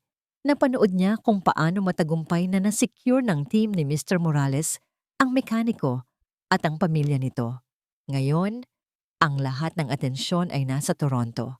Isang gabi, habang sinusuri niya ang mga posibleng lokasyon ng street vendor na nagngangalang Mang Nestor, isang video call ang pumasok. Ang team niya mula sa Canada. Ma'am, we found him, sabi ng lead agent sa kabilang screen. Nestor Cruz, nagtatrabaho bilang janitor sa isang community center sa Scarborough. May pamilya na rin siya dito. Isang alon ng pag-asa at kagalakan ang bumuhos sa puso ni Amara. Sa wakas, pagkatapos ng 5 taon. Nakausap niyo na ba siya? Tanong rin niya. Yes, ma'am. Pinakita namin ang video. Gulat na gulat siya. Pero takot pa rin siya. Inamin niyang si Javier Santos nga ang nagbayad sa kanya. Pero ayaw niyang bumalik ng Pilipinas. Ayaw niyang masangkot pa. Natatakot siya para sa kaligtasan ng kanyang pamilya. Naintindihan ni Amara ang takot ni Mang Nestor. Si Javier, kapag nasukol, ay parang isang hayop na handang manakmal. Ang mga salita ng abogado at investigador ay hindi sapat para pawiin ang takot na yon. Kailangan nito ng isang bagay na mas personal. Handa ba siyang makipag-usap sa akin? Tanong ni Amara. Nag-aalangan po siya, ma'am. Dito na nagdesisyon si Amara. Hindi niya ito pwedeng ipaubaya sa iba. Ang laban na ito ay personal. Ang hustisya para sa kanyang kapatid ay kailangan niyang makuha gamit ang sarili niyang mga kamay. Kung ganoon, ako ang pupunta dyan, deklara niya. Nagulat ang lahat ng nasa silid. Anak, delikado yan, sabi ni Don Alejandro na kanina pa tahimik na nagmamasid sa isang sulok. Mas delikado kung hahayaan nating makawala ang pagkakataong ito pa, sagot ni Amara. Kailangan niyang makita, kailangan niyang marinig mula mismo sa kapatid ng biktima kung gaano kahalaga ang kanyang testimonya. Hindi ito tungkol sa pera o kapangyarihan. Ito ay tungkol sa isang buhay na kinuha. Walang nagawa si Don Alejandro kundi ang sumang-ayon. Nakikita ang bakal na determinasyon sa mga mata ng kanyang anak. Agad na inihanda ang lahat. Ang private jet ng mga Reyes ay inihanda. Ang mga papeles para sa biyahe ay inayos. Nakahanda na ang kanyang mga gamit. Bago umalis, huminto siya sa harap ng isang malaking litrato ni Miguel sa pasilyo ng mansyon. Malapit na, kuya. Bulong niya. Makukuha din natin ang hustisya. Habang isinasara niya ang kanyang maleta, handa nang tumulak patungo sa airport, tumunog ang kanyang telepono. Isang special line, direktang konektado sa head ng kanyang security team. Yes? Sagot niya. Mama Mara, sabi ng boses sa kabilang linya, may halong pag-apura at pag-aalala. May problema po tayo. Anong problema? Kanina pa po namin sinusubaybayan ang bawat galaw ni Javier Santos ayon sa utos ninyo. Pero, isang oras na ang nakalipas, bigla na lang siyang nawala. Natigilan si Amara. Anong ibig mong sabihin na nawala? He's off the grid, ma'am. Hindi siya umuwi sa tinutuluyan niya. Naka-off ang kanyang telepono. Walang nakakaalam kung nasaan siya. Para siyang naglahong bula. Binitiwan ni Amara ang damit na hawak niya. Isang malamig na pakiramdam ang gumapang sa kanyang likuran. Hindi ito ang kilos ng isang taong tumatakas. Ito ay ang kilos ng isang ahas na nagtatago sa damuhan, naghahanda para sa isang huli-huling, desperadong pag-atake. Ang balita ng pagkawala ni Javier ay parang isang malakas na kidlat na tumama sa command center ni Amara. Ang biyahe niya patungong Canada ay agad na ipinatigil. Ang lahat ng plano ay biglang nagkaroon ng malaking tandang pananong. I-trace niyo lahat ng posibleng nilipatan niya. Di utos ni Amara sa kanyang security team. Sinusubukang manatiling kalmado sa kabila ng papalakas na kaba sa kanyang dibdib. Check all airports, bus terminals, seaports. I-monitor niyo ang kanyang mga bank account, credit cards. Hindi siya pwedeng makalabas ng bansa. Ginagawa na po namin ang lahat, ma'am, sagot ng head of security. Pero para po talaga siyang naghanda. Walang anumang financial trail. Habang abala ang lahat sa paghahanap sa isang taong ayaw magpahanap, si Amara ay nakaupo sa kanyang upuan. Ang kanyang isip ay tumatakbo ng mas mabilis pa sa mga computer sa kanyang paligid. Ano ang plano ni Javier? Bakit ngayon? Alam na ba niya ang tungkol sa mga testigo? Posible. Siguradong meron din siyang mga espiya. At kung alam na niya, hindi siya basta-basta tatakas. Masyadong mapagmataas si Javier para tumakbo lang. Sasalakay siya. Pero paano? At saan? Sa gitna ng kanyang malalim na pag-iisip, biglang pumasok si Don Alejandro. Ang kanyang mukha ay seryoso. Amara, kailangan mong umalis na. Pumunta ka na sa airport. Hayaan mo nang ang security team ang mag-asikaso kay Javier. Mas mahalaga ang testigo sa Canada. Pero pa, hindi ako pwedeng umalis ng ganito. May masama akong kutob. Kaya nga kailangan mong umalis. Giit ng kanyang ama. Kung may binabalak siyang masama, gusto niyang nandito ka. Gusto kanyang saktan. Umalis ka, anak. It's the safest thing to do. May punto ang kanyang ama. Marahil ay tama ito. Ang pag-alis niya ay ang pinakamagandang paraan para protektahan ang sarili at ituloy ang mas mahalagang misyon. Nag-aalangan man, sumang-ayon si Amara. Sige po pa, mag-iingat po kayo dito. Sa airport, habang naglalakad siya sa private terminal, patungo sa naghihintay na jet ng kanilang pamilya, hindi maalis ang kaba sa kanyang dibdib. Paulit-ulit niyang tinitingnan ang kanyang telepono, naghihintay ng update na hindi dumarating. Nang malapit na siya sa hagdan ng eroplano, isang grupo ng mga unipormadong pulis ang biglang humarang sa kanyang daraanan. Ang nangunguna sa kanila ay isang detective na may seryosong mukha. Miss Amara Reyes? Tanong ng detective. Ako nga. May problema ba? Pinapakiusapan po namin kayong sumama sa presinto para sa ilang mga katanungan. Sabi ng pulis sa formal na tono. Nagulat si Amara, maging ang kanyang mga security personnel. Teka, anong kaso ito? May warrant ba kayo? Hindi po ito pag-aresto, ma'am. Isa lamang pong imbitasyon, paliwanag ng detective. Ngunit ang tono nito ay hindi nag-iiwan ng puwang para sa pagtanggi. Mayroon po kaming tinanggap na ulat. Tungkol po ito sa kidnapping. Kidnapping? Gulat na tanong ni Amara. Sinong kinidnap? Ang detective ay tumingin sa kanya ng diretso. Ang inyo pong biyenan, si Mrs. Elena Santos. Gumuho ang mundo ni Amara sa pangalawang pagkakataon. Napatitig siya sa detective, hindi makapaniwala sa kanyang narinig. Si Elena? Kinidnap? Paano? Wala akong alam dyan, mariin niyang sabi. Iyon po ang kailangan nating alamin sa presinto, sabi ng detective. Ayon sa nag-report, isang concerned citizen na nakarinig ng isang pag-uusap sa telepono, ang pangalan niyo raw po ang paulit-ulit na binabanggit bilang mastermind. Isang patibong, isang napakatalinong patibong. Ngayon, naiintindihan na niya ang lahat.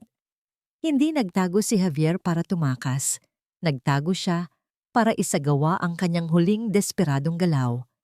Nilikha niya ang isang krimen at itinuro siya bilang may sala para hindi siya makaalis ng bansa, para sirain ang kanyang kredibilidad, para ilagay siya sa depensiba. Walang nagawa si Amara kundi ang sumama. Ang paglipad patungong Canada ay nakansela. Ang pag-asa na makuha ang hustisya ay biglang lumabo. Sa halip na lumipad patungo sa kalayaan, siya ay dinala sa isang malamig at walang bintanang interrogation room. Ang balita ay kumalat na parang apoy. Si Amara Reyes, ang makapangyarihang heiress, suspect sa kidnapping ng sarili niyang biyenan. Ang media, na dati nang galit sa kanya, ay nagpiesta. Ang public opinion ay tuluyan ng bumaliktad laban sa kanya. Ang kanyang pamilya, ang kanyang mga abogado, ang buong Reyes Corporation ay walang magawa laban sa isang kasong kriminal. Habang nakaupo siya sa loob ng interrogation room, nakaharap sa dalawang detective na paulit-ulit siyang tinatanong, naramdaman niya ang unti-unting pagbigat ng pader sa kanyang paligid. Ang lahat ng kanyang kapangyarihan, ang kanyang yaman, ay walang silbi sa loob ng 4 na sulok na yon. Ang kanyang mga plano ay nawasak. Ang kanyang mga testigo ay malayo at hindi matutulungan. Si Javier, nasaan man siya, ay nanonood at tumatawa. Ito ang pakiramdam na mawalan ng lahat. Ang pakiramdam ng pagkatalo. Sa gitna ng kanyang pag-iisip, tumunog ang kanyang telepono na nakapatong sa mesa. Isang special privilege, hindi privilege, na ibinigay dahil hindi pa naman siya formal na kinakasuhan. Tiningnan niya ang screen. Isang unregistered number. May masamang kutob. Sinagot niya ito at inilagay sa speaker mode para marinig ng mga detective.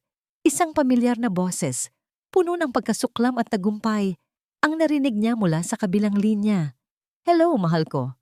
Boses ni Javier. Nanigas ang mga detective. Gusto mo bang makita ulit ang biyanan mo? Nagpatuloy ang boses na para bang naglalaro. Mag-isa kang pumunta sa lumang bodega ng mga Reyes sa Pierre. Isang maling galaw at hindi mo na siya makikita. Ang tawag ni Javier ay nagbago sa lahat. Mula sa pagiging suspect, si Amara ay naging biktima at susi sa isang aktibong kaso ng kidnapping. Agad siyang pinalaya mula sa interrogation room at dinala sa isang briefing room kung saan naghihintay ang kanyang ama at isang squad ng mga pulis. Hindi ka pupunta doon ng mag-isa, maring sabi ni Don Alejandro. Ang kanyang mukha ay puno ng takot para sa kaligtasan ng kanyang anak. Pa, ito na ang pagkakataon natin, sagot ni Amara. Ang kanyang boses ay kalmado na ngayon. Ang kaninang desperasyon ay napalitan ng isang malamig na determinasyon. Gusto niya akong makitang mag-isa. Gusto niyang maramdaman na kontrolado niya ang sitwasyon. Ibibigay natin sa kanya ang gusto niya. Miss Reyes, masyadong delikado. Sabat ng police captain. Pwede naming palibutan ang lugar. Hindi, putol ni Amara. Kilala ko si Javier. Isang maling galaw lang. Isang anino lang ng pulis na makita niya. At baka kung anong gawin niya kay Tita Elena. Papasok ako mag-isa. Tumingin siya sa police captain. Pero kailangan ko ang tulong ninyo. Maghanda kayo. Sa signal ko pumasok kayo. Nag-aalangan man, walang nagawa ang mga pulis at si Don Alejandro kundi ang pumayag sa plano ni Amara. Bago siya umalis, may isang bagay siyang hiningi sa kanyang hepe ng seguridad. Isang maliit na device, hindi mas malaki sa isang butones ng damit. Ang lumang bodega ng mga Reyes sa pier ay isang dambuhalang istruktura ng kalawang at anino. Ang amoy ng alat ng dagat ay humahalo sa amoy ng alikabok at pagkabulok. Gaya ng napag-usapan, huminto ang sasakyan ni Amara ilang metro mula sa entrada. Bumaba siya mag-isa. Ang tanging dala niya ay ang kanyang tapang at ang isang maliit na recording device na nakatago bilang butones sa kanyang itim na blazer. Dahan-dahan niyang itinulak ang malaking pinto ng bodega. Gumawa ito ng isang nakakakilabot na tunog na umalingaw-ngaw sa loob. Ang tanging liwanag ay nagmumula sa ilang maruruming bintana sa itaas, lumilikha ng mga guhit ng liwanag sa madilim at maalikabok na espasyo. Sa gitna ng bodega, nakaupo sa isang silya si Elena Santos. Nakatali ang kanyang mga kamay at may buusal ang kanyang bibig. Ang kanyang mga mata ay nanlalaki sa takot, puno ng luha. At sa likod niya, nakatayo si Javier. May hawak na baril na nakatutok sa ulo ng sarili niyang ina. Sa wakas, dumating din ang Reyna, sabi ni Javier. Isang baliw na ngiti ang gumuhit sa kanyang mga labi. Javier, pakawalan mo na si tita. Wala siyang kasalanan dito, sabi ni Amara. Pinapanatiling matatag ang kanyang boses. Tumawa si Javier, isang tawang walang saya. Wala. Siya ang nagtulak sa akin. Siya ang laging nagsasabi na kailangan kong umasenso, na kailangan kong makahanap ng mayaman. At ngayong nakuha ko na, sisirain mo lang ang lahat? Javier anak, patawarin mo ako. Humihikbing, sabi ni Elena sa likod ng kanyang busal. Manahimik ka! Sigaw ni Javier sa kanyang ina, lalong diniinan ng baril. Tapos ka na sa buhay ko. Huminga ng malalim si Amara. Oras na. Bakit mo ginawa yon, Javier? Tanong niya. Ang kanyang mga mata ay hindi bumibitiw sa kanya. Bakit mo pinatay ang kapatid ko? Natigilan si Javier. Ang kanyang ngiti ay nawala. Wala akong alam sa sinasabi mo. Aksidente ang nangyari sa kanya. Huwag ka nang magsinungaling, sabi ni Amara. Ang kanyang boses ay tumaas, puno ng sakit at galit. Ang mekaniko. Nagsalita na siya. Ang street vendor, papunta na siya dito. Alam ko na ang lahat. Ang pagputol mo sa preno, ang pagbabayad mo sa mga testigo para manahimik. Aminin mo na. Ang pagbanggit sa mga testigo ang tuluyang gumiba sa depensa ni Javier. Ang kanyang pagkukunwari ay gumuho at ang lumabas ay ang tunay niyang anyo, isang desperadong halimaw. Oo, ako nga. Pag-amin niya, ang kanyang mga mata ay nagliliyab sa galit. Ginawa ko nga dahil hadlang siya sa plano ko. Dahil kailangan kong alisin ang lahat ng sagabal patungo sa'yo, patungo sa yaman ninyo. Dapat lang sa mayabang na yon na mamatay. Sa bawat salitang lumalabas sa bibig ni Javier, alam ni Amara na nare-record ang lahat. Ang pag-amin na kailangan ng batas. At ikaw, nagpatuloy si Javier, itinutok ngayon ang baril kay Amara. Ikaw ang pinakamalaki kong pagkakamali. Dapat pala. Noon pa lang, sinabay na kita sa kapatid mo. Itinaas ni Javier ang baril, ngunit bago pa man niya makalabit ang gatilyo, ginawa ni Amara ang kanyang senyas, ibinagsak niya ang kanyang sarili sa sahig. Sa parehong sandali, ang mga pinto ng bodega ay sabay-sabay na bumukas. Sumugod papasok ang SWAT team, ang kanilang mga flashlight at laser sight ay nakatutok lahat kay Javier. Baba ang baril! Pulis to! Natigilan si Javier, nasilaw sa mga ilaw. Sa kanyang pagkalito, binitiwan niya ang kanyang ina at itinutok ang baril sa mga pulis. Isang malaking pagkakamali. Isang putok ng baril ang umalingaw-ngaw. Ngunit hindi ito galing sa baril ni Javier. Isang sniper mula sa itaas ang bumaril sa kamay niya. Nabitawan niya ang baril at sa isang iglap, Napalibutan na siya ng mga pulis, pinusasan, at isinubsob sa sahig. Habang kinakaladkad siya palabas, ang kanyang mga mata ay puno ng pagkamuhi at hindi makapaniwala. Nakita niya si Amara, dahan-dahang tumatayo mula sa sahig, tinutulungan ng umiiyak na si Elena. Sa huling pagkakataon, nagtama ang kanilang mga mata. Ipinakita ni Amara ang butones sa kanyang blazer. Ang maliit na pulang ilaw nito ay kumikislap pa rin, isang tahimik na saksi sa lahat ng kanyang pag-amin. Naintindihan ni Javier, tapos na ang laro. Talo na siya. Hindi pa ito tapos. Sigaw niya habang kinakaladkad siya palayo. Babalikan kita. Hindi na nagsalita si Amara. Pinanood lamang niya ang lalaking minsan niyang minahal, ang lalaking sumira sa kanyang buhay na tuluyang nilamon ng dilim. Ang hustisya, sa wakas, ay nagsisimula ng gumulong. Ang mga sumunod na linggo ay naging isang mabilis, ngunit malinaw na resolusyon sa lahat ng kaguluhan. Ang audio recording mula sa bodega, kasama ang testimonya ng mekaniko at ang pagdating ni Mang Nestor mula sa Canada, ay naging mga bakal na rehas na tuluyang kumulong kay Javier Santos. Ang paglilitis ay naging pambansang balita.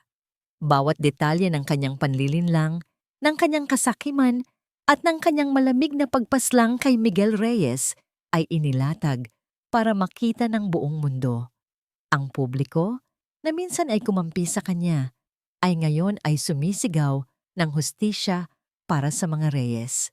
Ang Justice for Javier Santos ay napalitan ng Justice for Miguel Reyes. Si Isabel Garcia bilang kasabwat sa pandaraya ay nahatulan din ng mas mababang parusa. Si Javier Santos naman ay hinatulan ng habambuhay na pagkabilanggo. Walang parole. Napanood ni Amara ang paghatol sa telebisyon mula sa kanyang opisina. Nang ihampas ng hukom ang kanyang gavel, walang-walang ngiti ng tagumpay sa kanyang mga labi. Walang saya. Ang tanging naramdaman niya ay isang malalim at mabigat na paggaan ng loob. Tapos na. Sa wakas, tapos na. Hindi na niya kailangang lumaban pa. Kinabukasan, sa unang pagkakataon, sa loob ng maraming buwan, hindi siya pumasok sa opisina. Sa halip, nagtungo siya sa sementeryo. Dala ang isang pumpon ng puting rosas, ang paborito ni Miguel. Marahan siyang naglakad patungo sa puntod ng kanyang kapatid. Ang pangalan, Miguel Alejandro Reyes, ay nakaukit sa malamig na marmol. Umupo si Amara sa damuhan.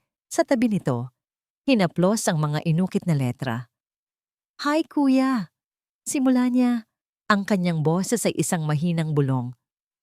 "Pasensya na kung ngayon lang ulit ako nakadalaw.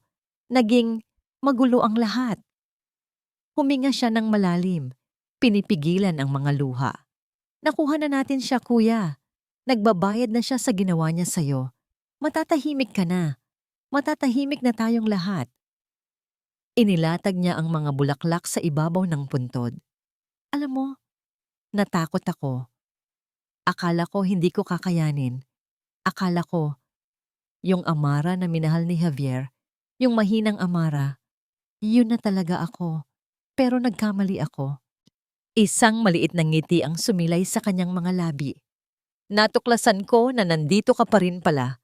Sa loob ko, ang tapang mo, ang talino mo. Lahat ng itinuro mo sa akin noon, ginamit ko, Kuya. At dahil doon, nanalo tayo." Nanatili siya roon ng matagal. Kinukwento sa kanyang kapatid ang lahat ng nangyari na para bang hindi ito kailanman nawala.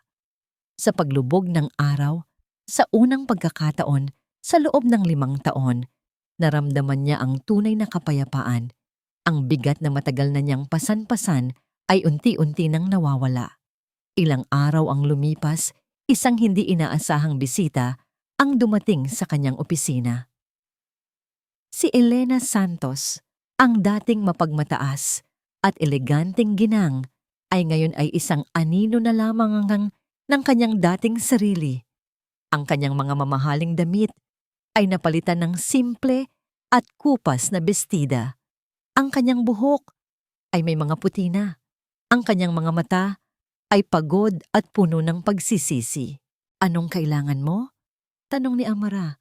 Ang kanyang boses ay hindi galit, ngunit hindi rin mainit.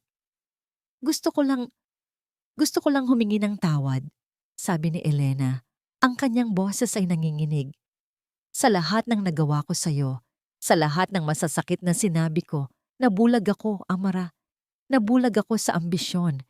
Tinuruan ko ang anak ko na maghangad ng yaman sa maling paraan. Ako ang may kasalanan kung bakit siya naging halimaw. Napaluha si Elena. Ngayon, wala na sa akin ang lahat. Ang anak ko, nasa kulungan habang buhay. Ang pangalan namin, wasak na. Ito na siguro ang karma ko. Tinitigan siya ni Amara ng matagal. Naalala niya ang sakit, ang kahihiyan. Ngunit ang nakikita niya ngayon sa kanyang harapan ay hindi isang kaaway, kundi isang babaeng nawalan din, isang inang nagdurusa. Hindi sinabi ni Amara na pinapatawad na niya ito. Marahil ay hindi niya pa kaya. Ngunit kumuha siya ng isang tseke mula sa kanyang drawer, nagsulat ng isang halaga at iniabot ito kay Elena. Para makapagsimula kayo, sabi lang niya. Tinanggap ni Elena ang tseke, ang kanyang mga kamay ay nanginginig. Salamat, Amara, salamat. Tumalikod ito at dahan-dahang umalis. Hindi na sila muling nagkita pa. 1 taon ang mabilis na lumipas. Sa ilalim ng pamumuno ni Amara, ang Reyes Corporation ay lalong lumago. Ngunit may pagbabago. Naglunsad siya ng isang foundation sa ilalim ng pangalan ni Miguel Reyes, isang foundation na tumutulong sa mga biktima ng inhustisya at nagbibigay ng scholarship sa mga mahihirap ngunit matatalinong estudyante. Ang kanyang sakit ay ginawa niyang inspirasyon para makatulong sa iba. Sa isang malaking pagtitipon para sa anibersaryo ng foundation, opisyal siyang ipinakilala ni Don Alejandro, hindi bilang EVP, kundi bilang bagong chairman at CEO ng Reyes Corporation. Habang nakatayo siya sa entablado, sa harap ng daan-daang tao, tinanaw niya ang kanyang ama na nakangiti sa kanya, puno ng pagmamalaki. Ang babaeng minsan ay nagtago sa anino ng kasinungalingan ay ngayon ay nakatayo sa ilalim ng liwanag, hindi dahil sa kanyang pangalan o yaman, kundi dahil sa kanyang sariling lakas at katatagan. Pagkatapos ng kanyang talumpati, habang kinakausap niya ang ilang mga bisita, lumapit sa kanya ang kanyang assistant. Mama Mara, may isang tao po na gustong magpakilala sa inyo, sabi nito. Siya po yung bagong arkitekto na nanalo sa bidding para sa itatayong community hospital natin. Kanina pa po siya naghihintay. Sige, papuntahin mo siya dito, sabi ni Amara. Isang lalaki ang lumapit sa kanya. Matangkad ito, may simpleng kasuotan at may isang ngangiti na hindi pilit. Ang kanyang mga mata ay kalmado at tila puno ng sinseridad. Good evening, Miss Reyes. I'm Gabriel, sabi nito. Iniabot ang kanyang kamay. It's an honor to finally meet you. I'm a big admirer of your foundation's work. The honor is mine, Architect Gabriel, sagot ni Amara. Tinanggap ang kanyang kamay. Isang pakiramdam na matagal na niyang hindi naramdaman ang kanyang biglang naramdaman. Hindi ito ang nakakasilaw na pagkahumaling na naramdaman niya para kay Javier. Ito ay isang bagay na mas tahimik, mas totoo. Ang pag-uusap ni Amara at Gabriel ng gabing iyon ay hindi lang tungkol sa mga blueprint at building materials ng itatayong ospital. Nauwi ito sa mga pangarap, sa mga advokasya, at sa mga bagay na nagbibigay kahulugan sa kanilang buhay. Sa unang pagkakataon sa loob ng napakatagal na panahon, nakipag-usap si Amara sa isang tao, hindi bilang CEO ng Reyes Corporation, kundi bilang simpleng Amara. Alam mo, ang konsepto ng ospital na ito, sabi ni Gabriel, ang kanyang mga mata ay nag-aalab sa passion, ay hindi lang tungkol sa pagpapagaling ng mga sakit sa katawan. Ito ay tungkol din sa pagbibigay ng espasyo para sa paghilom. Kaya sa disenyo ko, sinigurado kong maraming natural na liwanag, may mga hardin, Isang lugar kung saan ang mga tao ay makakahinga ng maluwag. Tumango si Amara, naiintindihan ang lalim ng sinasabi nito. Minsan, ang pinakamagandang lunas ay hindi gamot, kundi kapayapaan. Ang kanilang pag-uusap ay isang simula. Sa mga sumunod na linggo, madalas silang magkita para sa mga meeting tungkol sa proyekto. Ngunit ang mga meeting na yon ay madalas na humahaba at napupunta sa mga personal na kwentuhan sa isang coffee shop. Nalaman ni Amara na si Gabriel ay galing din sa isang simpleng pamilya, isang self-made man na gumamit ng kanyang talento para makatulong sa iba. Wala itong paghanga sa kanyang yaman, kundi sa kanyang talino at sa puso niya para sa pagtulong. Isang hapon, habang naglalakad sila sa construction site ng itatayong ospital, napahinto sila sa isang lugar kung saan matatanaw ang papalubog na araw. Ang ganda, bulong ni Amara. Oo, sagot ni Gabriel, ngunit hindi sa papalubog na araw siya nakatingin, kundi kay Amara. Naisip ko lang, pareho tayo. Pareho tayong nagtatayo ng mga bagay mula sa mga nasira. Tumingin si Amara sa kanya. Anong ibig mong sabihin? Ako, nagtatayo ako ng mga gusali mula sa mga bakanteng lote. Ikaw naman, sabi ni Gabriel, ang kanyang boses ay malumanay. Itinayo mong muli ang buhay mo mula sa isang napakasakit na karanasan at ginawa mo itong isang bagay na maganda at nakakatulong sa iba. That takes a different kind of strength, Amara. Sa mga salitang yon, naramdaman ni Amara ang isang bagay na hindi maibigay ni Javier kahit kailan, pag-unawa. Nakikita siya ni Gabriel, hindi ang heres, hindi ang biktima, kundi siya, bilang isang buong tao. Isang gabi, pagkatapos ng isang mahabang araw sa opisina, sa halip na umuwi sa mansyon, nagmaneho si Amara papunta sa isang lugar na matagal na niyang hindi binabalikan, ang dalampasigan. Ang lugar kung saan sila madalas magpunta ni Miguel nung mga bata pa sila. Habang nakaupo siya sa buhanginan, pinapanood ang dahan-dahang pag-alon ng dagat sa ilalim ng buwan, naramdaman niya ang ganap na paglaya. Ang galit ay wala na. Ang sakit, bagamat may peklat na iniwan, ay hindi na humahapdi. Ang babaeng nasaktan, niloko, at halos madurog, ay tuluyan ng naghilom. Ang pag-ibig na dati niyang tinitingnan bilang isang bagay na kailangan niya para mabuo, ay ngayon ay isa na lamang posibilidad. Isang magandang bonus, ngunit hindi na isang pangangailangan. Buo na siya sa kanyang sarili. Ang kanyang halaga ay hindi na nakadepende sa pagmamahal ng iba, kundi sa pagmamahal na natutunan niyang ibigay sa kanyang sarili. Ngumiti siya sa kawalan. Isang ngiting totoo. Isang ngiting mapayapa. Biglang nag-vibrate ang kanyang telepono. Isang text message mula kay Gabriel. Hi Amara, I know it's late. Pero naisip lang kita. Naalala ko yung sinabi mo tungkol sa kapayapaan. Sana, nahanap mo na ang sayo. Anyway, baka gusto mong magkape minsan? Yung hindi na tungkol sa trabaho. Tinitigan ni Amara ang mensahe. Ang puso niya ay tumibok ng bahagya, hindi dahil sa kaba, kundi dahil sa isang mainit at komportableng pakiramdam. Isang bagong simula, isang bagong kabanata na hindi isinulat ng tadhana, kundi isang kabanatang pipiliin niyang isulat para sa kanyang sarili. Dahan-dahan, nagsimula siyang mag-type ng kanyang sagot. Ang kanyang nangiti ay kasing liwanag ng buwan na nagbibigay tanglaw sa madilim na karagatan. Ang kwento ni Amara at Javier ay tapos na. Ngunit ang kwento ni Amara, ang tunay na kwento niya, ay ngayon pa lamang nagsisimula. Sa huling trang ng buhay ni Amara, malinaw na hindi kayamanan ang tunay na nagbigay sa kanya ng lakas, kundi ang tapang na harapin ang katotohanan. Mula sa isang babaeng nilapastangan at ipinagkanulo, tumindig siya bilang isang lider na hindi hinayaan ang kasamaan na manaig. Sa huli, napatunayan na ang kasinungalingan ay may hangganan at ang bawat kasakiman ay may kapalit. Si Javier, na pinili ang pera kaysa konsensya, ay humarap sa hustisya hindi lamang sa batas, kundi sa sariling budhi.